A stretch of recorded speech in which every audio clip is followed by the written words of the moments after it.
जीवन में सदगुरु का बड़ा महत्व है और ये जो कार्यक्रम आयोजित किया गया है, यहाँ जितने भी शिष्य हैं उनके द्वारा तो उनकी कृष्णानंद जी का जन्म मनाया जा रहा है, वह वही सबके अनेक प्रयास से चल रहा है और उसका बड़ा महत्व है, क्योंकि जीवन जैसे जीवन यानी समय, जीवन यानी तो समय मिला है कोई जीवन। मानस में तो जैसे हम कहते हैं गाँव धन है, प्रमाण क्या है धन है, शब्दों में कह दिया धन है तो कह दिया। कोई गांव बहुत खराब हो तब भी पक्का कह देता भैया धन है, क्यों? क्योंकि निंदा कोई नहीं करता। और हम प्रमाण कहते कि गांव धन है और यहाँ बैठे लोग धन है, तो प्रमाणित होना चाहिए ना। वहाँ विज्ञान का मतलब प्रमाण, धन कैसे? धन ये है कि यहाँ निरंतर वही सत्संग कराया जाता है परमात्मा का। ऐसे बहुत कम गाँव होंगे जहाँ निरंतर चर्चा होती है ना। तो और ये घड़ी भी धन्य है, ये ऐतिहासिक क्षण भी धन्य है, ये मानव मंडल धन्य है। क्यों? धन्य घड़ी सोई जब सत्संगा। कार्यक्रम तो उनके लिए हम मतलब है शुभकामनाएं प्रेषित कर रहे हैं, उनका आशीर्वाद लेने के लिए। पर कार्य क्या हो रहा है? उसमें भी कार्य यही हो रहा है, परमात्मा की बात हो रही है। तो ये घड़ी भी जो है मानस कहती है धन्य घड़ी सोई जब सत्संगा। अरे वह घड़ी भी धन्य है, घड़ी वह समय भी धन्य है जब ये सत्संग हो रहा है। और शरीर भी धन्य है। शरीर कैसे धन्य है? क्योंकि हम वह कथा सुन रहे हैं, जिस कथा जो सकल लोक हितकारी, जिससे सबका कल्याण हो, केवल मेरा कल्याण के लिए ना हो। इस विद्या के द्वारा केवल एक व्यक्ति कल्याण नहीं है, ये सर्व कल्याण के लिए है विद्या। तो वो कथा यहाँ होती है। और वह शरीर भी धन्य है। इस शरीर को धन्य बनाना है तो धन्य बनाने का साधन क्या है? धन, ये शरीर तभी धन्य होगा जब उस परमात्मा को, जिसको हम कहते हैं परमात्मा को जानना है। परमात्मा को नहीं ढूंढना, जानना है। सदगुरु को जान लो। परमात्मा तो तुम परमात्मा स्वरूप हो ही, वह मैं ही हूं। और उसको बताएगा कौन? सदगुरु बताएगा ना। जब वो सदगुरु बता देगा उसके बाद भी हम धन्य नहीं है। धन्य कब है? जब हम उसकी भक्ति में लग जाएंगे। जिसकी चर्चा होती है कि परमात्मा को जानने के बाद वो हमसे अलग नहीं है, हम उससे अलग नहीं, उसकी भक्ति करना है। तो मानस तो कितना बढ़िया चौपाई लिखती है, सोई पावन सोई सुभग शरीरा, जो क्षण क्षण भजे रघुवीरा। ये मानस के मंत्र हैं। ऐसे पवित्र नहीं है कि हम बढ़िया वस्त्र पहन के आ गए, तिलक चंदन लगा के आ गए तो हमारी देह पवित्र हो गई। ये तो बाहर की पवित्रता है। सोई पावन सोई सुभग शरीरा, जो क्षण क्षण भजे रघुवीरा। छल को छोड़ के, छल यानी बेईमानी, कपट, ये व्यवहार छोड़ के जब जान जाएंगे, जब सदगुरु ऐसे बता देंगे कि यह परमात्मा इसमें ही है, तब ये जब जानेंगे नहीं तो कहां से छल छूटेगा। तो ये शरीर भी धन्य है, क्योंकि यहाँ वही चर्चा हो रही है परमात्मा की। परमात्मा की कथा सुन रहे हैं हम। क्यों? क्योंकि जिनने कथा नहीं सुनी उनकी तो निंदा लिखी तुलसीदास जी ने। तुलसीदास जी ने छोड़ा सो नहीं कोई संत है तो कोई की निंदा न करे। वो निंदा नहीं, वो सही बात लिखी है। जो नहीं करे राम गुण गाना, जी सुधार जी समाना। जिनकी जीव से कहो राम की चर्चा ही नहीं हो तो काय के लाना जीव मिली है, बोल भाई के लाना। बस पुलिस कठोर निठोर सोई छाती, सुन है चरित में जो हर साथी। जब परमात्मा की चर्चा ही नहीं सुनते तो उस परमात्मा को जो जानने की बात आई है, जाना देखा समझा यही है। और उसकी भक्ति कैसे किस रूप में करें? वो दो ही मत आते। एक कहते हैं निराकार है, तो निराकार की भक्ति करते कुठरिया में बैठ के ओम नमः शिवाय ओम नमः शिवाय, या नहा धोकर प्रसाद भाई चंदन लगा के और तुलसीदास जी की माला ले ली और पर ओम भूर्भुवः स्वः तत्सवितुर्वरेण्यं भर्गो देवस्य धीमहि धियो यो नः प्रचोदयात्। एक बार 108 बार की। पर वो क्या है?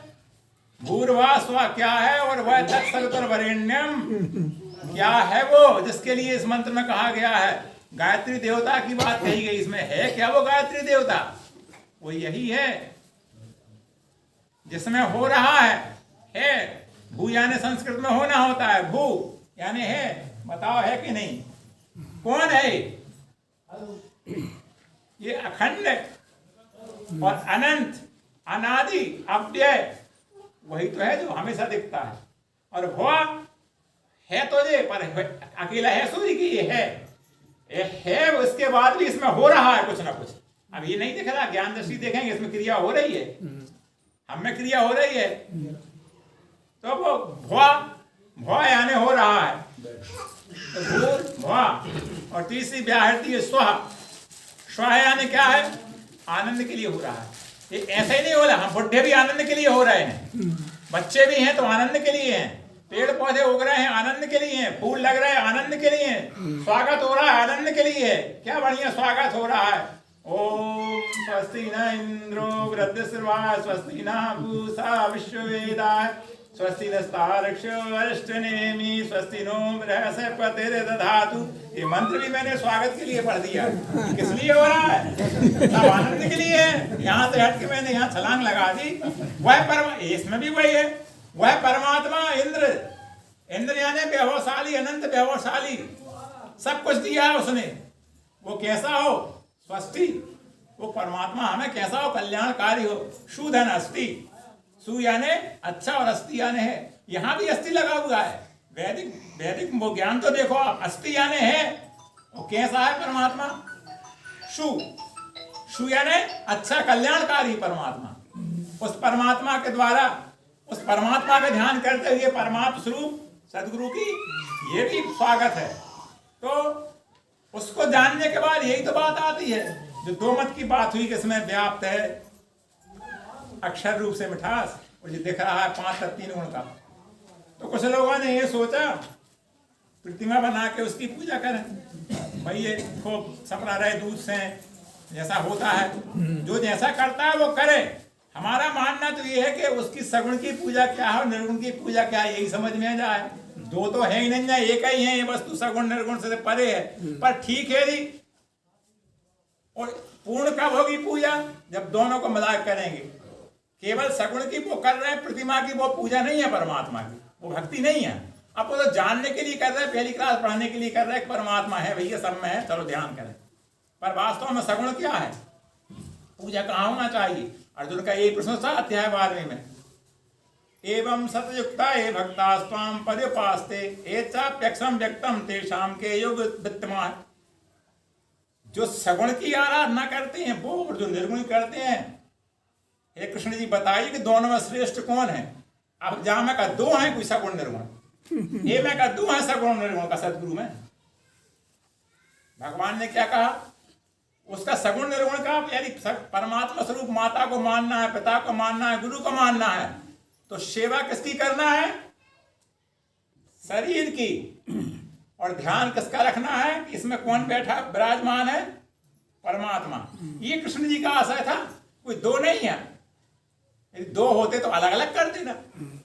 यानी प्रिय शब्द से, आदर्शिक शब्दों से, अच्छे वचनों से अंतःकरण में सुख पहुंचाना है। पिताजी को भी आज्ञा तो मान रहे पिताजी की, ठीक मन मोह से ही बना लो। खेत देखी जनक ऐसी का फसल, आओ जा तो रहे हैं, चले तो गए, पर अंतःकरण में तुमने निर्गुण की उपासना नहीं की।